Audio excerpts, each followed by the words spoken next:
Good afternoon, everyone. I am Vicki Wilkins. I'm Acting Provost and Chief Academic Officer here at AU, and I am so glad to see all of you. I want to welcome those of you joining in the room, but also all of those joining online, be it our guests, but especially our panelists.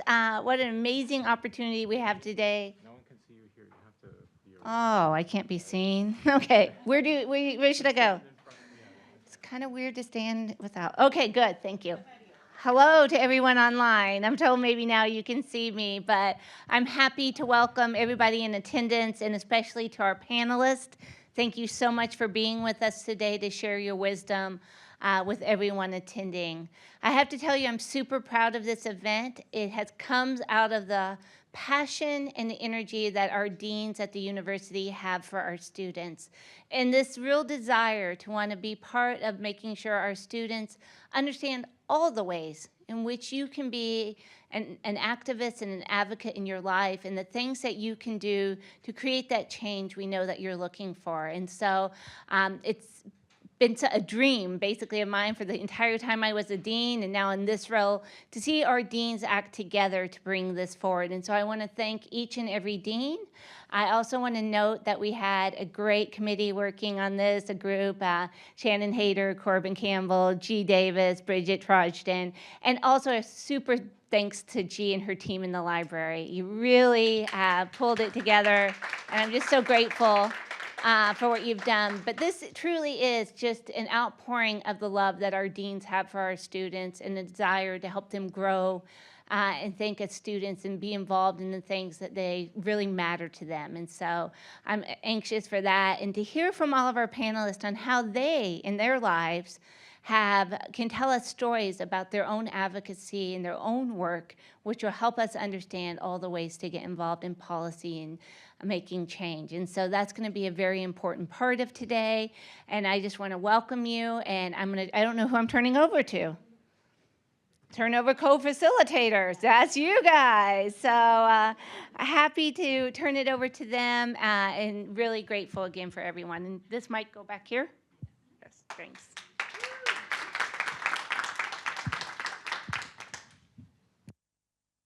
Testing. Hi, everyone. Welcome to our activism panel. Thank you for the panelists for being here in person and online. My name is Mateo Maya. I am the current Graduate Student Council president, and I'm very honored to be here and to be the first event that the Dean's Council hosts. So we are making history right now. So first, I'll ask the panelists and my co-facilitator to introduce yourself and let us know your AU program and year, and as well as your current role or anything else you want to share with the audience. I'll pass it to Leslie. Great. I'm Leslie Nellis. I'm the head archivist for Special Collections and Digital Initiatives. I've been at AU for 10 years, and I'm honored to be here. And I think we can call on the Zoom panelists to avoid that awkward Zoom shuffle. So I'll pass it off to you, Aisley. Thank you so much for having me, first of all. And I know that it's deceiving, but my name's actually pronounced Isley. My go-to is Isley. Hi, everyone. My name is Isley Wallace Harper. I'm a current student here at AU in the Terrorism and Homeland Security Policy Master's Program. I also did my undergraduate here, 2 different departments. We've got Justice and Law with a concentration in Terrorism and Security Studies, and also musical theater.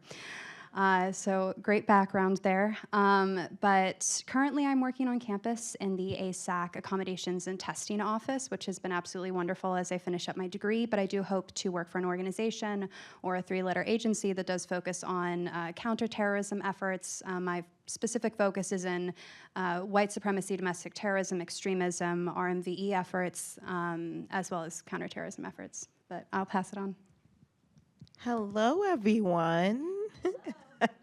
Hi, my name's Adeola Ajani. I am a KOGOD School of Business graduate 2023, and I had a focus in entrepreneurship and innovation. And I am the founder of Fem Equity. It's actually an American University Valoric Center of Entrepreneurship Business. what used to be the incubator, but now Valoric Center. And I have been doing that for over 4 years with Femme Equity, about 2 years full time. And the whole time I was working in Femme Equity, I was full time, not only in my degree, but full time with Femme Equity. So it's really amazing to be here and to talk to everyone about kind of my transition from being a student and a full time founder to just now a full time founder. Thank you. Then we'll go to Zoom. Let's start with Kristen. Hi, folks. Kristen Bathstone. I graduated from American University with a bachelor's in women, gender, sex, and sexuality studies in 2022. I currently work at Save the Children, managing their domestic nutrition portfolio. Before working at Save the Children, I worked for the National Women's Health Network and the National Rural Health Association. My background has been very securely focused on maternal and child health and reproductive health, and especially focused on improving the lives of rural folk. So thank you for having me. Thank you. Then Jermaine. Good afternoon, everyone. Super excited to be with you all. My name is Jermaine Gasaway. I was a part of the School of Education. I graduated in 2023 with my master's in education policy and leadership. Currently, I work for Movement Schools as a school superintendent. We are a charter network growing in the southeastern part of the United States. So currently we have charters in North Carolina, South Carolina, and also in Atlanta. I oversee our charters in North Carolina. And I started my teaching career about 14 years ago with Teach for America. And I'm originally from Washington, D.C. Thank you. Lois. Hi, everyone. My name's Lois Littman. Thank you so much for inviting me to be here. I got my MFA in 2010 from the School of Communications. I had a long career based in London, working globally all over the world for CBS 60 Minutes, winning numerous awards, including an Emmy and a Peabody. And one of the films I worked on that I was most meaningful was Till Death Do Us Part, about dowry deaths that led to changes and first convictions for that. And I taught a bit at universities, and then I discovered my passion project when I moved back to New Mexico and learned that the world's first nuclear bomb was detonated there as close as 12 miles from residence, and that they have continued now. They're into fourth generation rare cancers, and they've never been acknowledged. Thank you so much for everyone's introductions. So we also have the SS, as you have all noticed, every alum is from a different school. We do have the SIS alum. He is currently traveling, so we pre-recorded the interview, right, and the questions, so we can play his introductions now. Awesome. I am a proud SIS graduate student, alumni from back in 1995, and loved every moment of my time at AU.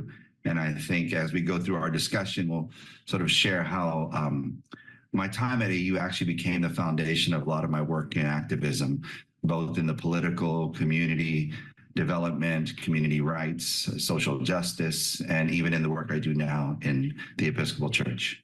Great, thank you so much, everyone. So since our panelists come from such a wide variety of academic disciplines and backgrounds, from filmmaking to terrorism and homeland security, public health and gender studies, AI and tech, clergy and education, we're designing our panel to really get stories from all of these folks, and so we can gain some insight into the various roles they've played over their lives and as their careers have developed. A lot of this conversation is based around a model for social change developed by Deepa Iyer in 2017, and we'll be sharing a copy of the Social Change Ecosystem Map on the screen momentarily. And it's a framework that can help individuals networks, and organizations align social change values with individual roles in our broad systems of today's society. So the center of the framework shows what our shared values are of equity, liberation, social movements, and there are 10 roles that are joined to this model that incorporate things like healers, storytellers, caregivers, and I can read more once it pulls up. But we're interested to hear disruptors, guides, experimenters, responders, visionaries. So our first question to our panelists is, of all of these roles, which one resonates with you most now in what you're currently doing? And how has that evolved from your perspective as a student, or where you started first encountering these social changes? So I'm gonna go to Zoom first, and we'll start with Lois. Hi, well, I've always been a storyteller. First it was radio, and then it went to film and broadcasting and documentaries. So it really hasn't changed. I have honed it and now dedicated much of my life to getting this story out, which is called First We Bombed New Mexico. And it's the story that Oppenheimer has left out. But it's always, I feel that storytelling is what touches people on an intimate level and creates change. Isley, do you want to go next? So currently, I was reflecting back on this question, and I definitely think that I would consider myself a guide. But that has been a very new development in the past 2 years. And since we're all being very truthful in this discussion, the primary driver of that is the fact that I'm entering the workforce. And I keep being told over and over that my personal views that I put out into the world and the advocacy that I have to be a part of will forever be traced back to me in this age of social media. And so because of that, I've really been working in existing circles of advocacy for the past 2 years. However, before then, starting from probably the time I was in middle school, high school, and my early college years, but especially during COVID, I would have definitely considered myself a disruptor. I helped found a grassroots organization in my hometown called Stop Napa Hate, Spread Napa Love. A very controversial organization that exposed and called out racist individuals, business owners, and politicians in my hometown, and was very effective at doing so. And that experience, along with some others that I'm sure I'll get to later today, have definitely contributed to my view as identifying as one of these disruptors. And I think part of that is being very bold and straightforward, but unfortunately it does come with some side effects that I feel I've had to pull back on in a sense as I move forward and try to leave AU and get a job elsewhere where those activities that I participated in will be looked at through a very critical lens, especially if I want to continue into government work. Jermaine? Awesome. I think I actually, really appreciate this question just because first I think, this question really allows for us to think about social change as it relates to our own role. And I think as a student at AU, one of the reasons why I joined American University seeking my master's degree, I was already an educator or principal, but I really was longing for connectivity. The world of education looks different depending on where you're at, your zip code, your skin color. So for me, I was looking for an opportunity where not only that I can learn and grow, but connect with others that had both shared experiences and also very different experiences as well, to build my skill set, right? So that I can continue to do the work that I was doing and advocate for kids that may not have the best advocate. And I would say post American University, and even somewhat prior, I would also just say my role as a disruptor. I come from a low-income background where, I had to advocate for my education and leave Washington, D.C. at an early age to go to Mississippi to go to a boarding school for high school. So for me, I will always stand up for students when there are systems, there are people in places that are not allowing for our kids to thrive and learn, and that there's not an equal playing field. So I will always be a disruptor. I will ensure that, you know, the ideas is going to shake up the status quo, because at the end of the day, despite where you may live, your background, you deserve an opportunity for an excellent education. And that's the role that I currently play as we're moving into this charter network in the southeastern part of the United States. Adeola. Yes, yes. So to answer the question, I will say visionary. And the reason why I'm saying that is because when I look at the forms of activism, I do not conflate to one. I actually have to be all at sometimes, just because of the nature of being a founder and, you know, building up a company. But I will say this: when I was 19, after graduating from my undergrad, I won't say the name because they're not AU. Exactly. I was working on Wall Street, loved it. And then I found out I was being paid over 45% less than my male counterpart for the exact same role. And going around New York and then coming back home to the DMV area, I found out that my story was not unique at all. I actually hated how common my story was. And I found out that, whoa, how can I create something? First, how can I find something? It wasn't there. How can I create something that's really gonna help me not only figure out what the pay divide is for me right now, but increase my earning potential for the future? And that is what Femme Equity is. And me being a visionary 4.5 years ago and saying, hey, I wanna close the pay gap by $1 million is what's gotten us to this date of having the platform increased our professionals with over $1 million of salary impact on the platform today. And that needed me to be a builder. When I came to AU with my to get my MBA, everyone was like, oh, you're 22, why do you need an MBA? Because I know what my vision is. I know where I want to go to. And I realized that everyone else, they're saying noise, they're not seeing it. And the people that saw me, you know, Professor Tommy White, Professor Danielle Vogel, they understood. And I was like, I need to hone in with them. And everyone else, they're gonna, you know, they're here now. And I've started to realize that I can't conflate or be put in specific boxes. I have to be able to break for all of them. And so that's why I say visionary and, because sometimes I have to be a builder. Right now, I'm disrupting, so I'm a disruptor. But I see pieces of me when I see all of the forms of activism. Kristen. Yeah, I'm really enjoying the variety of answers from everyone. It shows the different backgrounds that we come from and the different ways we approach this work.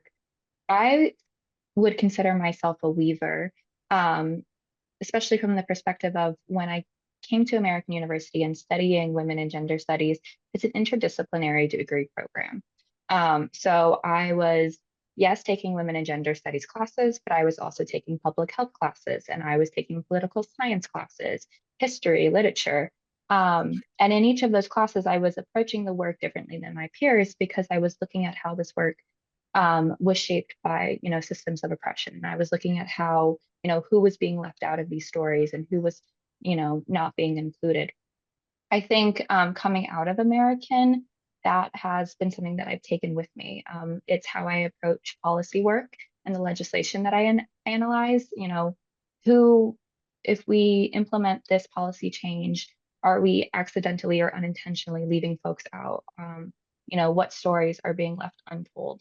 And I would also say, in a little way, it has shifted as well to become a builder. You know, working for different organizations, I'm now working towards a collective vision.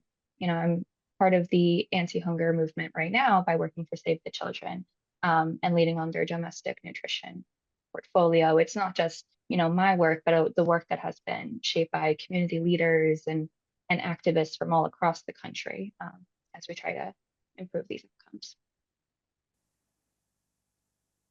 Thank you, and we'll queue up Miguel's portion.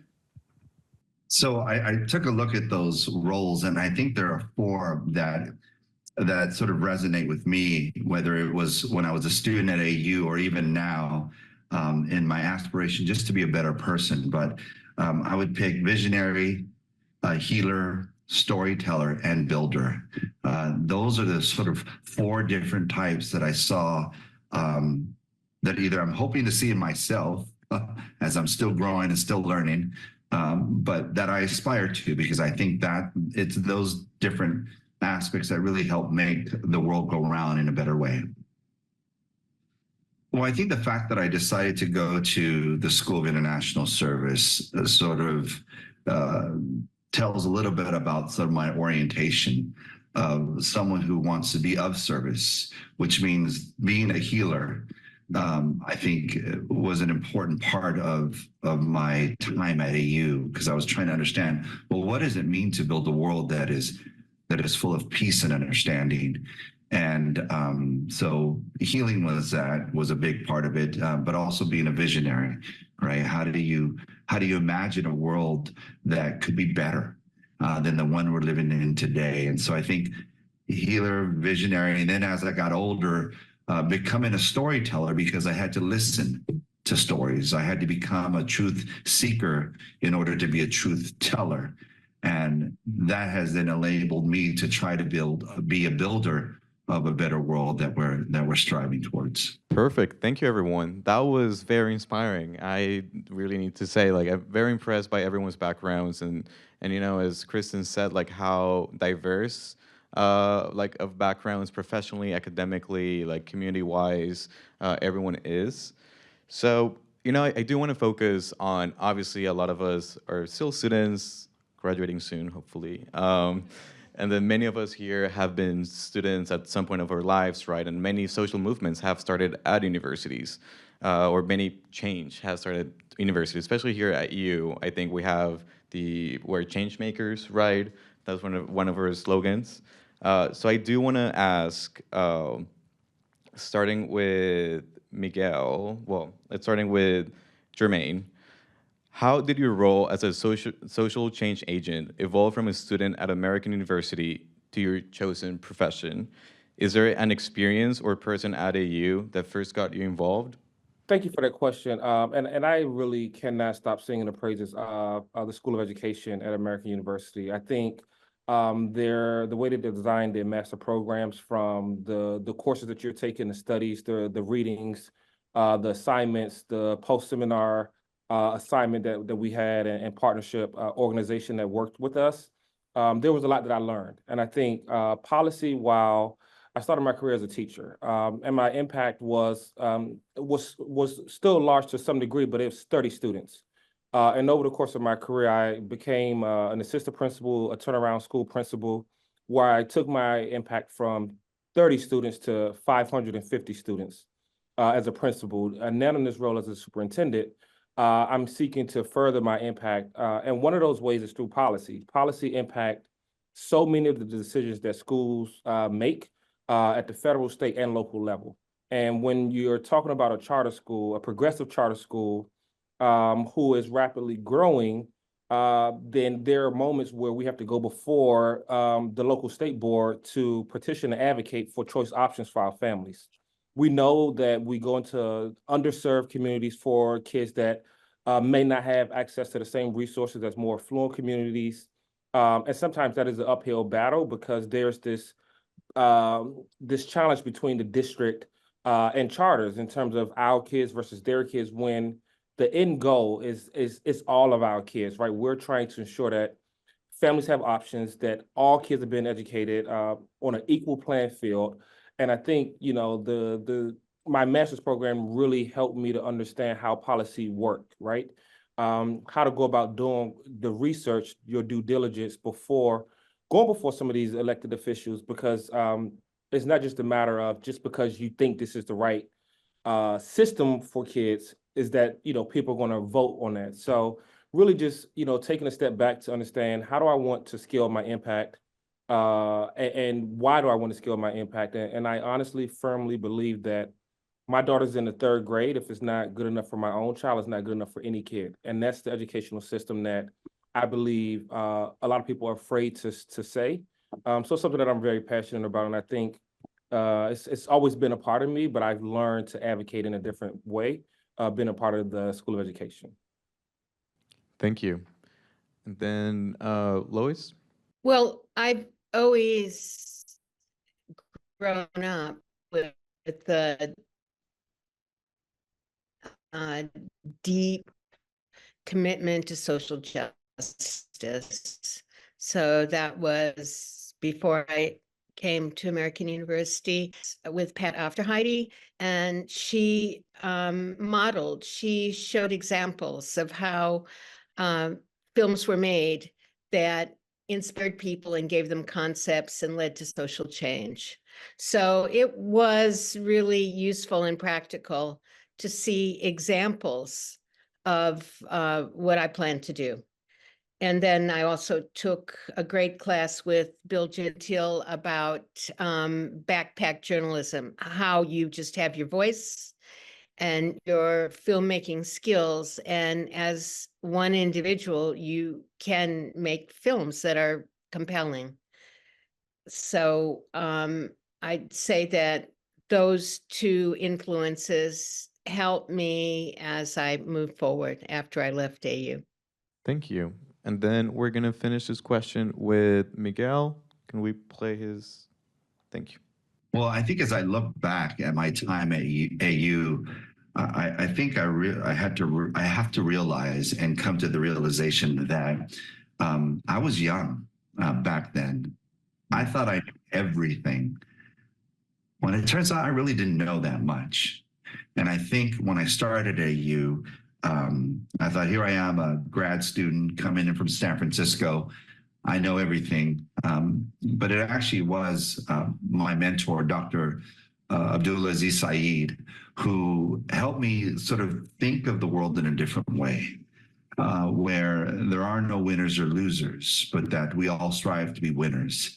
And I think that helped me a lot. And that really helped me grow as a leader, as someone who hopefully stands out in trying to create a world that's better. And oftentimes you have a lot of people yelling and screaming, but no one really talking or no one really understanding. And I think when I was younger, I thought it was about screaming. I thought it was about, being an activist in sort of the more radical way. But then over time, I realized, especially with the guidance of Dr. Saeed, is that the world is a little bit more complex than that. And I had to sort of put my ego aside and my ego in check to be able to understand that it's about understanding other people as well. But I love my time there. So we've heard about everyone's inspirations and how you've taken on different roles to achieve different aims in your careers and educational backgrounds.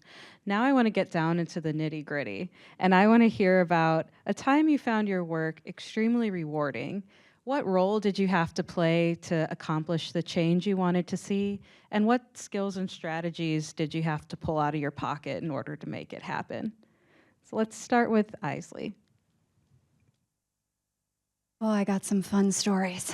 So I'm going to start off with, I'm going to do two. And the first was the first time that I ever engaged in advocacy work and activism. And that was when I was a 7th, 8th grader in middle school. And how it got to that point was after being sent 3 times to the principal's office for breaking the dress code. And you might ask, what ridiculous outfit were you wearing? I was wearing a funeral dress, and the straps on it were 1.5 inches instead of 3 inches. And I was really sick and tired of this happening, especially because it was compounded with this issue where I'd be sent to the principal's office, and then I would be sent there again once I went back to class with appropriate clothing for leaving my stuff in the classroom, because you got in trouble for that as well. And so what I did is I got a group of girls together, and we completely rewrote the dress code after approaching the vice principal, who said, if you come to us with, something appropriate and reasonable, we will work with you on this. And we pointed out the sexist nature of it, that boys were walking around with muscle tees and everything hanging out. And, you know, girls were required to have these very thick straps. And we had the arm length rule, so things had to go past your thumb on your thighs. And we were like, well, everyone has different thigh lengths and arm lengths. This makes no sense. But we were able to successfully change significant portions of the dress code, and that kind of renewed my faith in this idea that with organization, working with other groups of people, that you can get things done. And then the other thing that I will point to, going back to the organization that our grassroots organization that I helped found, Stop Napa Hate, Spread Napa Love, there's a lot of difficulty that came with that. A lot of upset people who didn't want to confront their own personal biases or racism when they were called out in a very public manner for saying some very inappropriate things. And the reward part of that was, yes, there were some businesses that saw significant losses in income. There was one shut down and a politician who wasn't elected. There was also some very personal repercussions from that. I've been threatened with a lawsuit 4 times in my life at the age of 22, which is definitely very stressful. But having faith in the work that I'm doing and knowing that it's lawful and right has helped guide a lot of that. And being able to, again, work with others, but also stand alone and stand my ground when I know things are wrong or right, has definitely helped lead to these monumental changes occurring in my hometown, which has, historically was a sundown town. And sees a major gap when it comes to sometimes racial tensions, but also income inequality. So helping kind of bridge those gaps and hold the community accountable has proved to be very beneficial and outweighs the trials and tribulations that I've experienced on the way. Thank you for the question. Kristen, love to hear from you. The most important thing to know about me is that I was raised in rural Appalachia. And so when I was able to get into this work, I started working in maternal and child health for the National Rural Health Association. And a couple quick facts to know about maternal health in rural America is that more than half of all rural counties do not have hospitals that can provide obstetric care. So while I was working for NRHA, we were approached by a Senate office who asked us to deal with this issue. And, any healthcare provider or hospital administrator will tell you that the issue with hospitals closing down or closing down their obstetric units is an issue of Medicaid reimbursement. And that is a whole other, beast to tackle. But we're dealing with a real issue in rural America of hospitals are closing down and people do not have anywhere to go to deliver their babies or to seek emergency care. And so I started putting the skills that I learned at American to use of researching and writing and discovering what was out there, what innovative programs could we potentially implement to address this issue. And I started writing a piece of legislation that would create a grant program to train and provide equipment to manage obstetric emergencies. Because even though these hospitals no longer had obstetric services or they were no longer providing obstetric services, people were still presenting at these hospitals because they were the nearest hospital, they were their community hospital to seek care, oftentimes having to be, transferred at a much farther distance somewhere else. And so this piece of legislation that I started writing, it was really rewarding because I would talk to people within the community. I would talk to healthcare providers, I would talk to hospitals, and they were so relieved by the concept that they would be able to provide care to stop emergencies, to address maternal deaths. But then it was also recently very personally rewarding because I had just discovered that that piece of legislation had been introduced to Congress with bipartisan and bicameral support, which anybody who works with Congress or around them knows that it is very hard to get anything that with bipartisan support. But as we're grappling this whole country with a maternal health crisis, I think, addressing the fact that we have a healthcare workforce crisis, we also have a hospital closure crisis. and people still need to access care. That's something that we were able to come together and agree on. Adeola, I'd love to hear from you. Yes. I've already, shared my story. What's been most rewarding is the multiplier effect for me. One of the Fem Equity first customers was Maribel. She's actually an AU SIS alum. Don't know the year.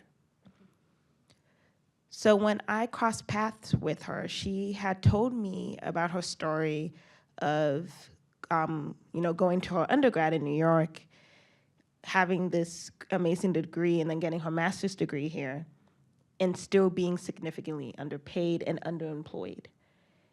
And the first thing I asked her was like, have you gone to the Career Center? Like, what's going on with that? And she was like, no.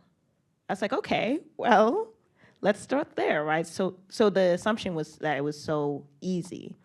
And then it wasn't.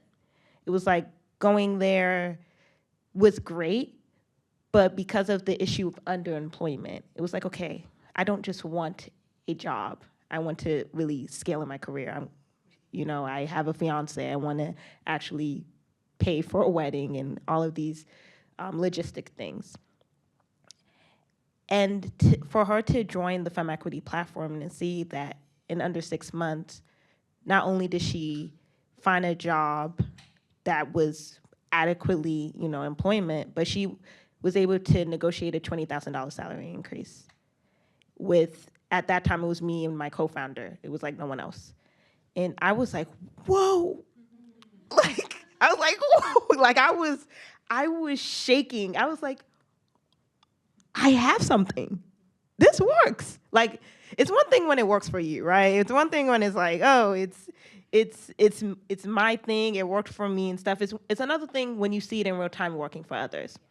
Maribel's story is the catalyst for why over 150 people to this date have that average salary increase of 20 to 30,000. And we're actually, we were able to really showcase this with the Valoric Center of Entrepreneurship. We have a pilot right now where all AU students and affiliates can join femequity.us to get in. And so I would say the rewarding point is not even, it's of course her story and the multiplier effect, but for the fact that I can really pinpoint that hockey stick moment of that jump. And it's not isolated to just me or to just friends, because Maribel didn't know me at that time. It's other people. And it's really making sure that, that economic value is increasing, that earning potential is increasing, all the things that you need to do to live, really, to have that higher quality of life. They're saying they're tied together. And that's when I was like, oh my goodness, I am extremely satisfied. Yeah. Well, thank you, everyone.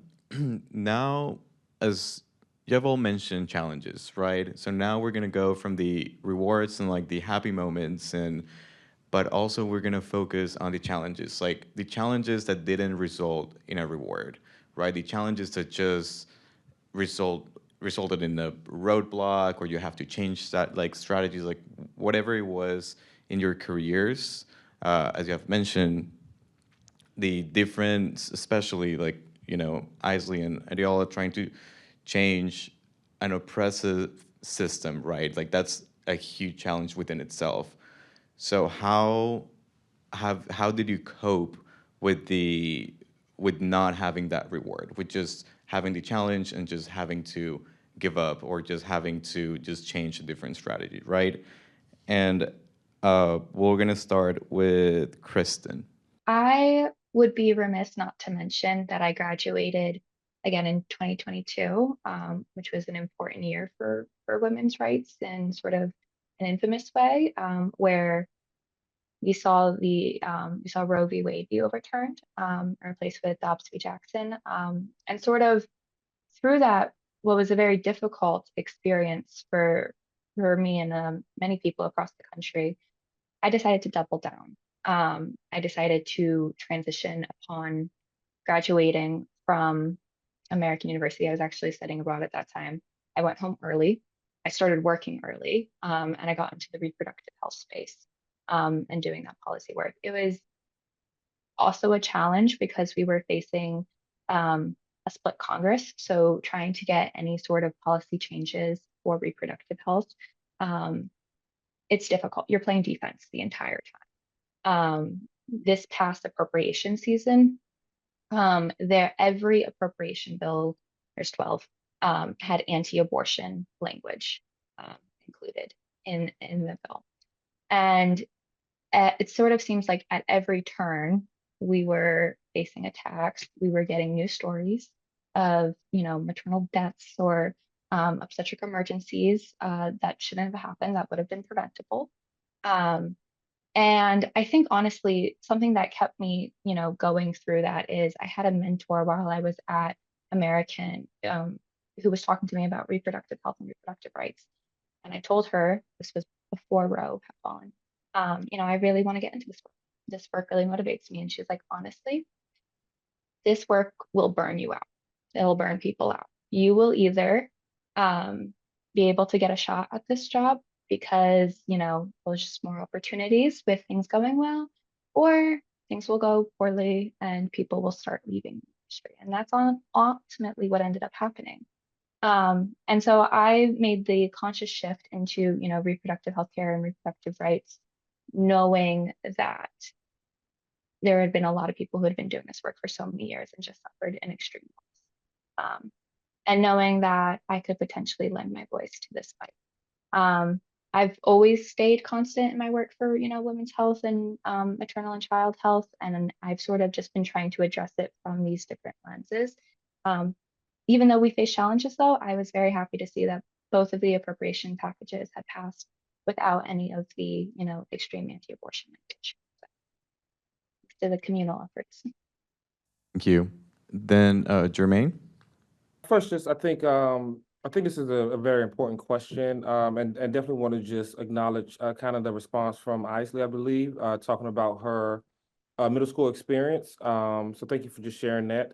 I too just want to just name that as an educator. It's very important that we provide our young people in education, starting in the kindergarten, with opportunities to advocate for themselves, whether that be in terms of their uniforms or activities or just how they want to own their own learning. I'm a big proponent of that, and that really started for me when I was 14 years old. A kid from the inner city of DC who grew up in a very impoverished environment. Family wasn't engaged in my education. I found myself on a metro bus in Washington, D.C., riding from bus stop to bus stop in an attempt to skip school because the school that I went to was so, it was underperforming in a way that was just really not safe for me, and I didn't really feel safe. So I decided to write to the Board of Education as a kid and thinking that I was going to transfer. But at the time, there were so many different policies in place, and then you have No Child Left Behind come, and this is in 2022, 23, and so the educational system was in a very tough place. So my letter was denied. And, I was left trying to figure out, well, I'm just going to be a dropout in high school because I wasn't going to return back to the school that I was enrolled in until I had an opportunity to, meet with my sixth grade teacher who told me about a boarding school that I eventually applied to. But I would say while it was challenging initially, there was some reward because I left DC, got more of a diverse learning experience, was a first college generation grad. A lot of great things came from that experience. I will say that one of the biggest things that I've learned is that, when we're seeking to advocate and or set up our kids to advocate, there has to be a level of education that you have to still expose yourself to, and also the kids that I'm seeking to set up to advocate, because it's through those experiences, through that learning, that you can really make an informed decision. I didn't know all of the odds that were stacked against me, albeit good or bad. It's just that level of education I didn't have. No one in my family had it at the time. So I really learned how to do my due diligence, learn, and then apply my learning in a way that was most producive in terms of how I go about advocating.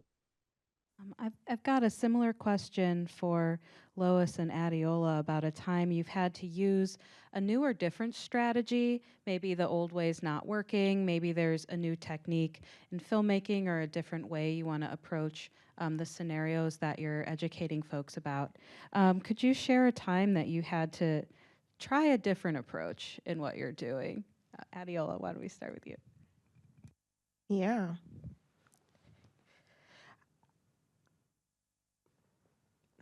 So being a young professional, there's a lot of doubt.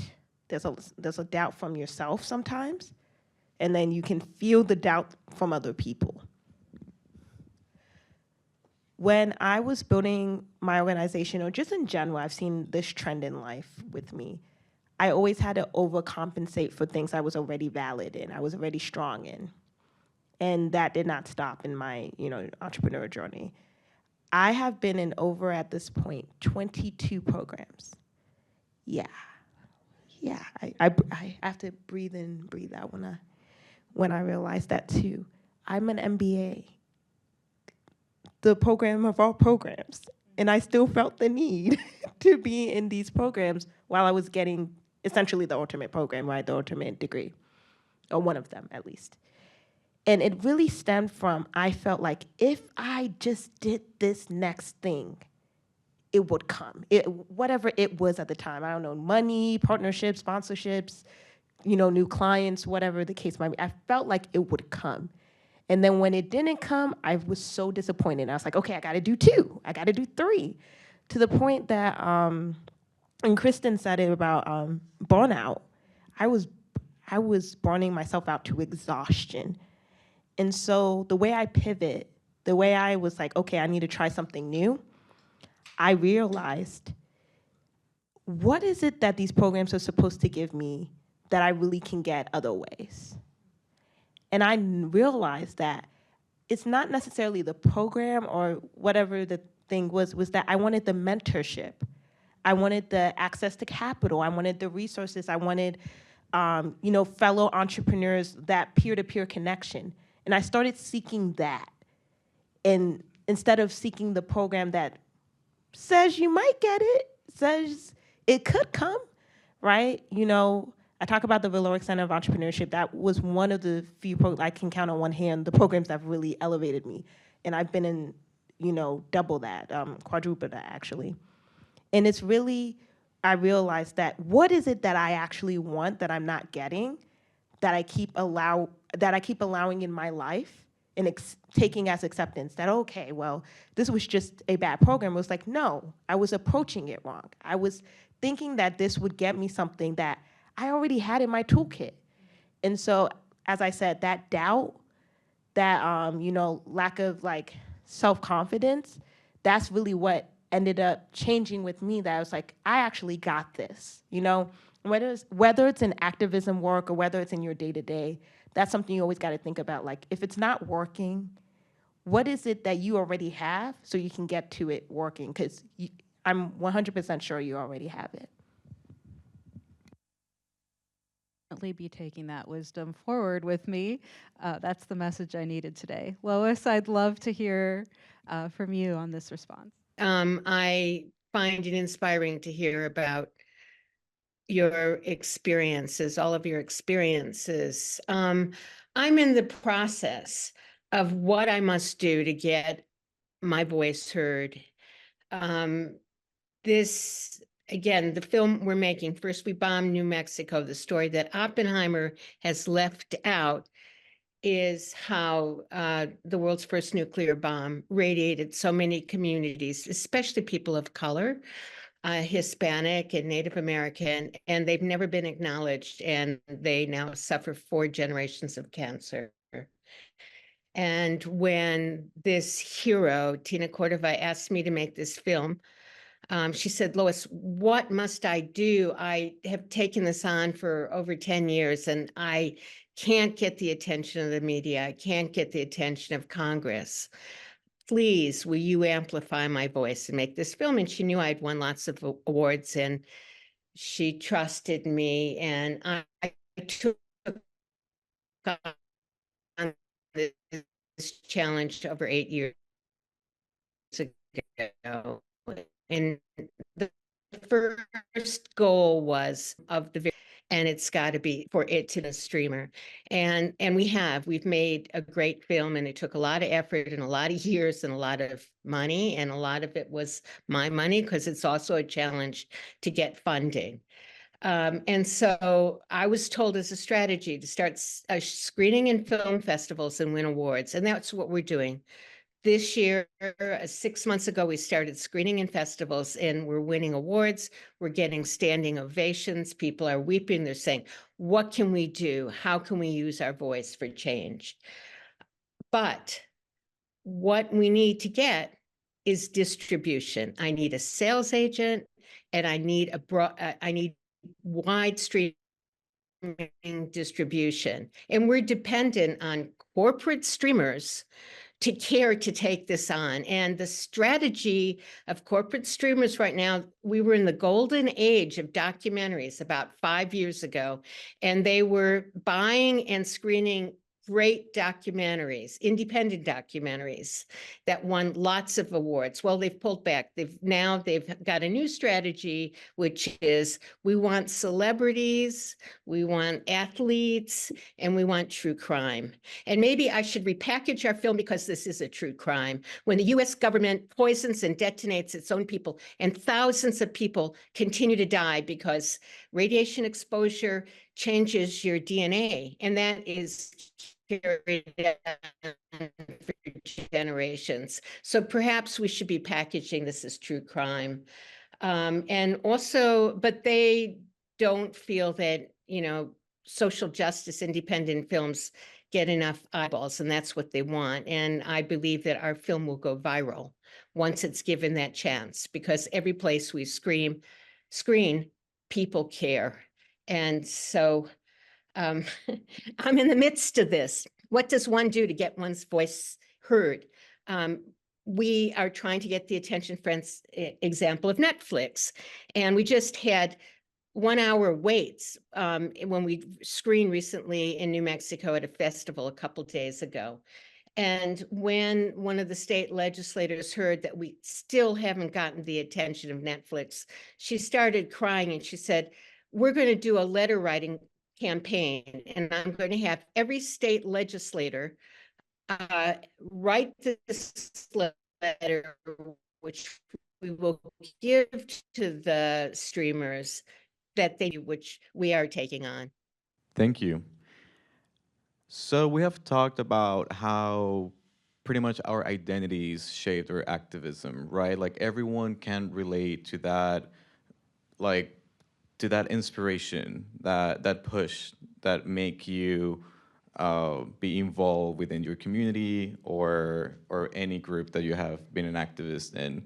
Personally, I have here at AU, not only as in my role as in student government, but also my activism within the queer community or the Latino community or the first gen community, right? We just created, for the first time ever, the first gen graduate society at AU. That has never existed, right? This was just done like 3 months ago, and the first Latino, thank you, and the first Latino graduate society to a year ago, we did it, right? And even when I was talking to Miguel, he said that when he was here, obviously that didn't exist, right? So as all of you have been change makers and like especially like activists, obviously since middle school, right? Like how your identity, your gender, your race have shaped your activism in that way and like keeps shaping it like every day. Yeah, wow. I love this question, and it took me a while to figure out kind of where to start and how to frame it. I think it's one of those things that you really have to trace back throughout time. And for me, it kind of comes down to the location that I was raised in. I was born in Baltimore, Maryland, but raised in Napa, California. And if you know or don't know where Napa is, it's home to wildfires and wine and a very thriving tourist community. that is founded on a very strong immigrant, migrant, Latinx population, and a very wealthy white population that benefits from it. I think what a lot of my peers have asked me is that I have a very long background in activism, and sometimes I found that people get kind of mad when they're like, why do you want to go into the government? Isn't it kind of a little bit against your background and history? And it kind of made me think about this question because I'm Black, white, and Puerto Rican. I never fit in my own community because I didn't speak Spanish and I wasn't white enough to fit in with my white peers. So I was in this other box. And because of that, my introduction to activism was a lot different from other people. The biggest one, I think, for me, what kind of separated from, me joining activism groups such as Young Dems or LGBTQ organizations in middle school and high school was kneeling for the national anthem, which is still what I do to this day. And it is really rooted in Colin Kaepernick's NFL journey, but it has a very long history that people don't know about. And I've been very fortunate to be supported by American University as one of the national anthem singers here. And if you ever watch one of the games that I'm singing at, you'll see that I kneel on the last few lines. And when I sung for one of the graduations last year, I did so as well. And I feel lucky to be supported in that way, but I was not when I did that in high school. It was met with some fierce pushback, but it also got the point across that I wanted, which is, why are you kneeling? And so an important lesson that I've learned because of my identity that has shaped my path through activism is that some people will support it, some people will ask questions, and some people will not, and some people will be, very, very against it and push back in some really cruel ways. But I always think that it's very important to stay true to the traits and identities in your life that have shaped all of these wonderful paths through activism. For me, the switch to terrorism and government work occurred when, in my very small town, during COVID era, around January 6th, 2021, a local member of my community was building bombs in a car garage, and he was caught before anything happened, but he was planning to try to set them at the Sacramento, the capital of California.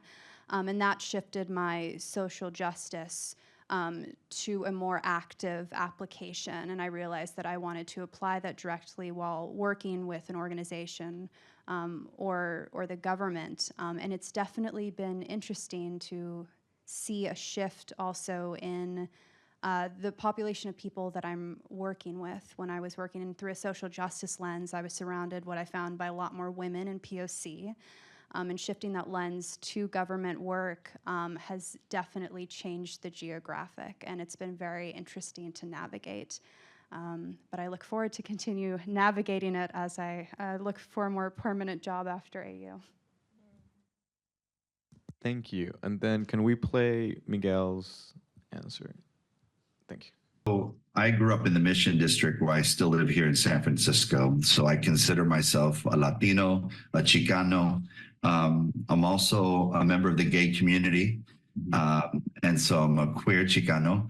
I'm also a member of the clergy here in the Diocese of California. So I'm a person of faith.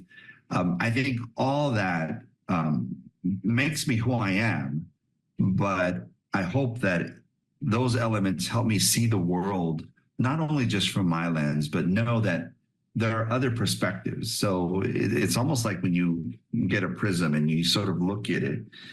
I think for me, these elements of who I am have allowed me to look at the world from various angles of a prism and to realize that it's all beautiful. Right. It is all beautiful. It's all stunning. And all of us have something to offer each other. All of us have the gifts that we bring to the table. And I think for me, that, that goes back to that notion of that we can't be fighting each other. That doesn't do anything good. But we have to keep celebrating and acknowledging and understanding each other. I think that does good. And so that has informed me. And hopefully those are the gifts I bring to the table when I'm in situations with people who may think differently than me, but that's okay, because I get to learn from other people as well. I think there's been a lot of commonality, but you probably wouldn't, most people probably say, how do you connect your queer side with your faith side? Or how do you connect your, Latino side with your queer side? And how do you resolve all that? That's, if people want to judge me, that's on them. But what I've chosen to do is truly embrace it all. Right. Growing up Latino here in the Mission District, it's about celebrating life. It's about being a part of community. And I love that. I love the fact that we are a community of celebration of many kinds, right? And I love the fact that, I'm queer. I love the fact that I can love, fall in love, and be in love, right? And as a person of faith, I love the fact that, especially with the Episcopal tradition, it's about loving everybody. Right. So for me, my life has been so much more richer because of all these aspects. But I also know that those elements of me are not the only thing that bring beauty out in the world. It's other people's elements as well. The things that make others tick, right? I mean, we have different cultural food, we have different cultural music. I mean, there are other faiths like Hinduism, Buddhism, Islam, Judaism. And you know what? Even if you don't believe in a higher power, if you believe in goodness, let's make magic happen. If you believe in goodness in each other, then come on, let's do it. And that's what I love, because it goes back to the first question or the first answer that I said, life is short. Right. So for me, I've chosen, or I've been aware, or I've been blessed to see that while I'm here on this earth, I want to be a positive light. Right. And so that has informed how I see other communities, other people, other faiths. And my life is richer because of it. And I'm so happy that that's happened. On that sentiment, and in sake of timekeeping, I think we'll open the Q&A, and I'm going to reserve the right to start the Q&A off. And I'd love to do a little lightning round with all the panelists. If you could give a piece of advice about changing the world to current AU students, what would you tell them? And panelists, I'm just going to let you jump in here. I can start. So looking in the room, can I have a raise of hand of who hates being told no? Okay. So now that I know we're family here. I hated being told no. I still hate it, don't get me wrong. But I really, really hated it until someone really close to me said, what if the reason you're being told no is because they don't have a power to give you a yes? And when I learned that a lot of the time when I was being told no, not only did they not have the power to say yes, but when people had the power to say yes, they never told me no, they said how. They always asked how. How are you gonna do it? How are you gonna get there? And when I realized that, I said, oh, I'm speaking to the wrong people. We are not family here. We are not friends. I need to be positioning myself, and I have to be rethinking not only what questions am I asking, but who should I be talking to? And I'll say it with this. As an AU graduate who was an AU student a year ago, if I had came in with the understanding that opportunities are endless and you just have to ask, all the grief I had would have been minimized a lot. I came in talking about my story. You know, I pitched Professor Tommy my story, and he said, "You need to join." At the time, the incubator is now the Valoric Center. I said, "Why?" I said, "Why? Like, I don't have time. I'm an MBA. Da da da da da." And then now being in the Valoric Center, I said, "Why did I not do this earlier?" And so I would say, thinking about the opportunities are endless, and you just have to ask.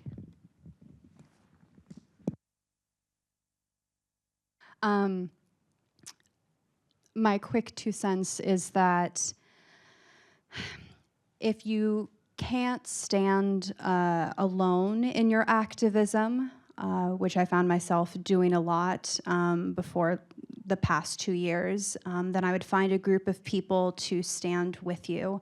I'm a co-director of March for Our Lives on campus, and we're proudly a part of the Palestine Coalition, and the wonderful work that they're doing on campus right now is awe-inspiring. So yeah, if you can't stand alone as an individual, find a group of people to stand with you, because there's strength in numbers.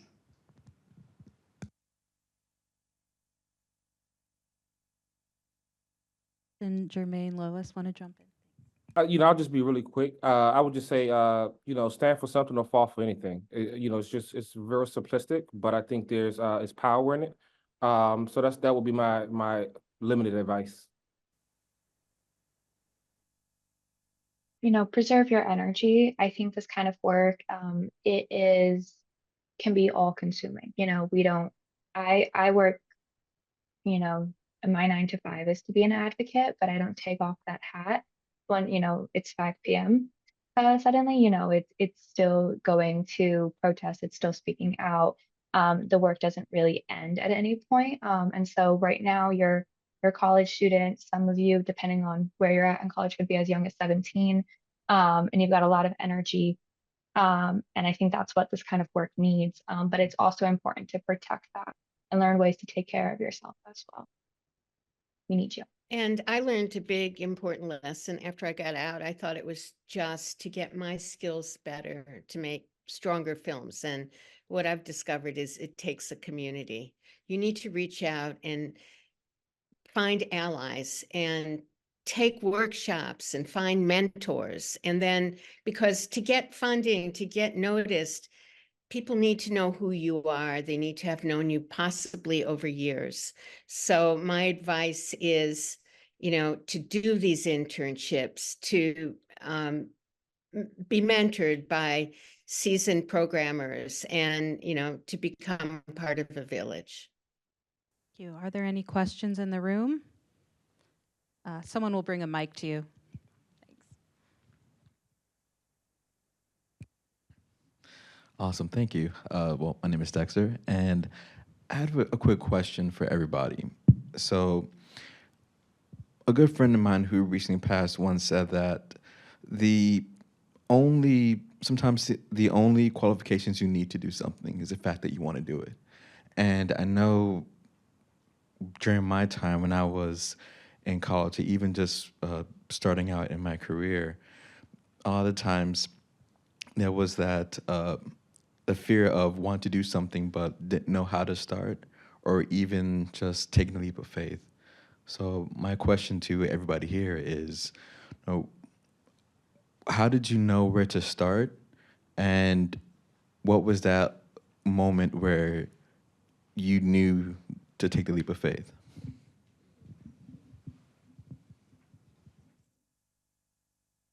I can start. Great question. I'm going to be really honest with everyone. It's never the right time. It just isn't. It's never the right time. There's always going to be something in the way. There's always going to be something that you're afraid of. Maybe, it's the job. Maybe it's the family. Maybe, education, school could be in the way. I would say the feeling is when you know and you're moved to do it and it's consistently calling to you. When I started my organization, or just, my activism in general, my family told me, no, you went to school for finance, we put you on the path, And when I told them my story, they were like, it happened to me, but this is not your job. But I knew it was my job. I knew it was my calling. I knew it was a form of it. And I'm not a first gen, but I'm definitely a second gen. So they coming from a Nigerian American family, they were really strict about, we already paved the way, you do it. So when you even talk about, I want to, do crisscross, they're not interested. And I realized that you have to be in control and you have to just say, hey, I want to do it. It's never going to be your right time. It just isn't. There's always going to be something that's in the way. And another thing I'll say is that failure is part of the process. Actually, what I've said in my own quote is that my success is the failure I've risen from. I failed so many times, but when I rose up from it, I felt that much more empowered. I felt successful because I'm like, I got through it and I made it better. And so it's really important to know that it's not the right time. Or it may never be the right time, but you just need to take that leap of faith.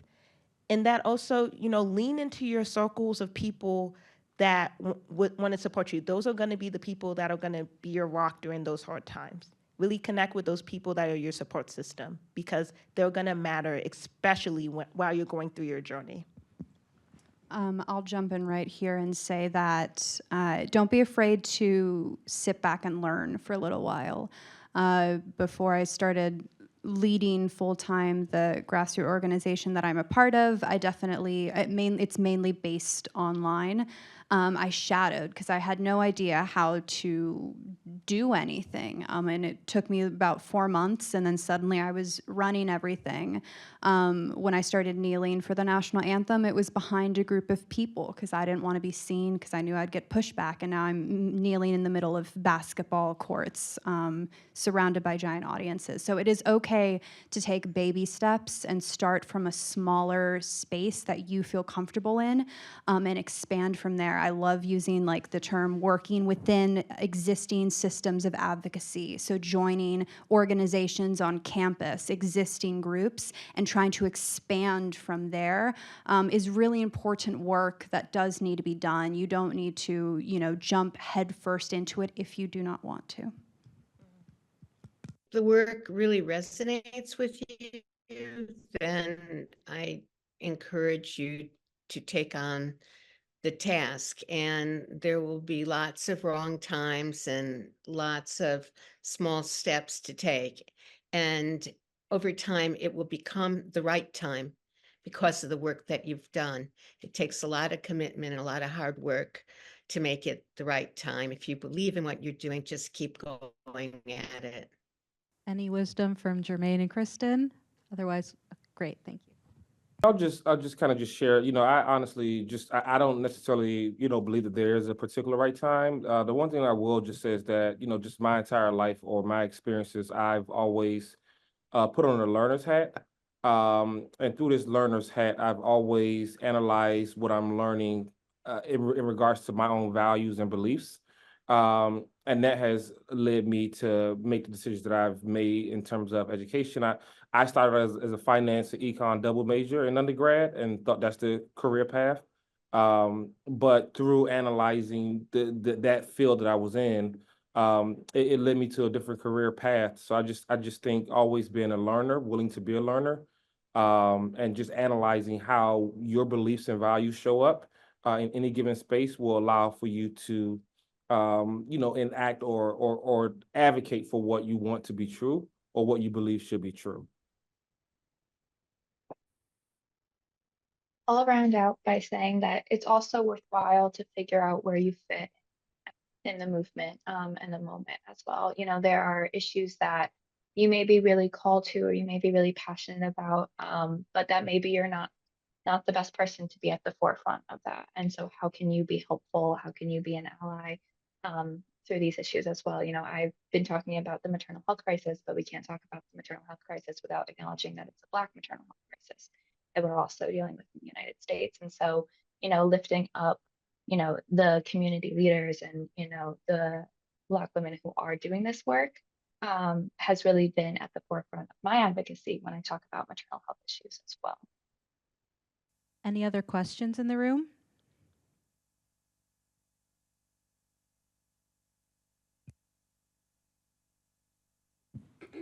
Hello. Thank you guys. You had so many great things to say, so thank you guys for being here. My question stemmed from hearing Jermaine talk, but I think it's something that all of you can answer.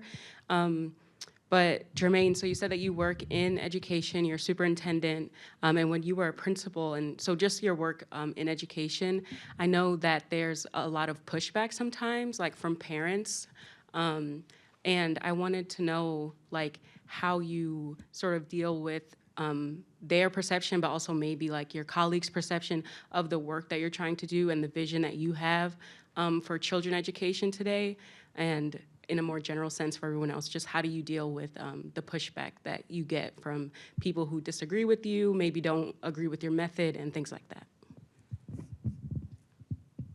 You know, the one thing I will say is that as an educator, yes, you get a lot of pushback from your families, but when I tell you there's a genuine passion and love that I have for my families, and I have an understanding that our families truly want what's best for their kid. And I think operating with that belief, I am able to lead with that belief, right? Like our families send their best to us every single day. And I think it's our responsibility and our due diligence to show them the same, right? That we're going to care for your best every single day. When there is moments of pushback, I think there's an opportunity where it's feedback for yourself in terms of, are the communication lines clear, right, in regards to this family's experience? Are there opportunities for our families to provide ongoing feedback? And what does the engagement look like for our families, right? And when I say families, I'm not just talking about parents. How do we engage our families and allow for our families to show up as their authentic selves without assuming that they should show up a certain kind of way? And I think part of that has really opened up the levels of communication with the families that I work with and really allow for there to be a direct line of access to not just myself, but leaders that I work with. Because that is the belief and mindset that we have, is that our families send their best, they want what's best, and it's our job and responsibility to honor that and provide them with the best. So I think for me, that's just, you know, part of the work that I've done, but it's an evolving process, right? My first conversation with a parent did not go as well, and I had to understand and look at what are my own blind spots, my own biases, how am I showing up first, right? So my own self-reflection and how is that showing up in the work that I'm doing. And I would say the same thing for our staff. I think our staff, our kids need windows and mirrors, right? In this field of education, diversification is important. They need people that look like them. And then they also need mirrors, people that don't look like them. So all of that is a part of my belief and philosophy, and is what I've tried to do in my educational career. But thank you for that question. I think that's a great question as well. And I'll speak on this so briefly. I think it's important, and this is coming from an individualistic perspective, not necessarily for a superintendent who has a job to do. But I think it's okay and should be encouraged to set boundaries and cutoffs. I used to be someone who, every Instagram comment, any bad thing said about me, I wanted to respond to it and directly address it and set the record straight.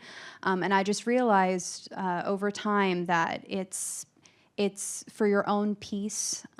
Sometimes it's just best not to engage. It is okay to delete or block.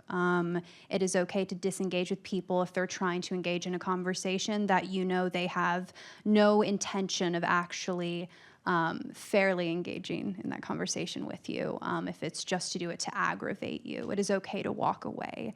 And I believe for everyone's peace of mind, when you're entering an activist space, it's important to acknowledge that your safety physically and mentally is very important, and to maintain those boundaries when necessary.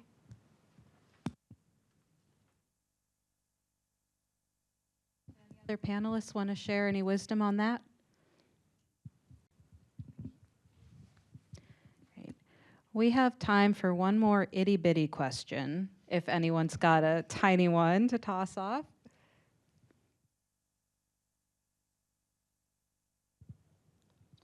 Mateo. Oh, do you have another?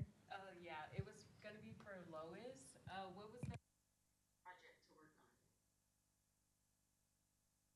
Thank you. My favorite project, you mean professionally or where? Sure. Yeah, I mean, my passion is making this film and making a great film. And I've gained so much and learned so much in this process. And the partnership of the last 2.5 years, getting a partner who's an editor and a producer who's pushed me. And together it's been so satisfying in many ways. But when I was at 60 Minutes, the film that most moved me and satisfied me was Till Death Do Us Part, and discovering a collective of women who were fiercely and courageously fighting the dowry death system, and to give them a platform. And, was on the headlines of the Times of India, and it really, really made changes legally and within the police system. So that was deeply satisfying. Thank you. Well, let's show some appreciation for our panelists and welcome Dean Campbell up to the podium to close us out.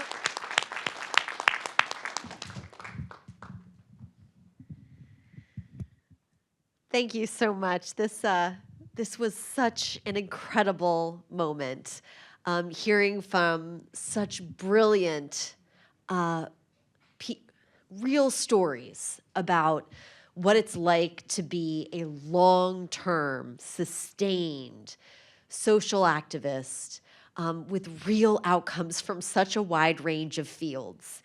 And I will say, I think when this idea was born in the Dean's Council, what we were talking about was that social change requires a tapestry, a mosaic. It's not one thing.